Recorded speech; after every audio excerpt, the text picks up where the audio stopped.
नमस्कार, मी अश्विनी तुम्हा सर्वांचं खूप खूप स्वागत करते। तर आज आपण मच्छी फ्राय पाहणार आहोत। तर इथे आपण 2 किलो प्रमाणात अशी चिलपी आणले आणि या चिलपीचा आपल्याला मच्छी फ्राय बनवायचे। अवघ्या 10 मिनिटात आपण मच्छी फ्राय करणार आहोत। सुरुवातीला स्वच्छ धुवून घ्यायचे। तर हे बघा, धुतल्यानंतर एवढी घाण निघाली ना। ही जिलेबी धुण्यासाठी आपल्याला खूप वेळ लागला, कारण यामधील घाण काढावी लागते। स्वच्छ करण्यासाठी खूप वेळ गेला। आता हे आपण स्वच्छ झाल्यानंतर एका बाजूच्या ताटावरती काढून घेऊया आणि झटपट आपल्याला ही रेसिपी करायची, काही अवघड नाहीये।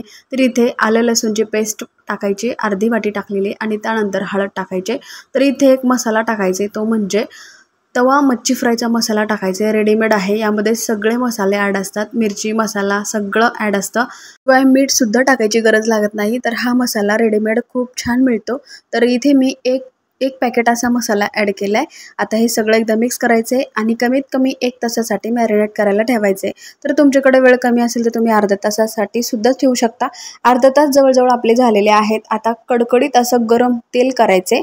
तर तांदळाचं पीठ वगैरे आपल्याला काही लावायची गरज नाहीये, डायरेक्ट आपण हा तवा मच्छी फ्रायचा मसाला यामध्ये मिक्स करायचे आणि कडकडीत तेलामध्ये हे सगळे मासे किंवा हे चिलपी टाकायचे आहे। तर तुम्ही बघू शकता, काही सेकंदामध्ये काही मिनिटामध्ये आपले हे मच्छी फ्राय तयार होतात। तर कुरकुरीत मस्त असे खमंग लागणारे मच्छी तुम्ही सुद्धा एकदा नक्की ट्राय करून बघा। आपली कढई बघून त्यामध्ये तेल टाकावं आणि मच्छी टाकावी।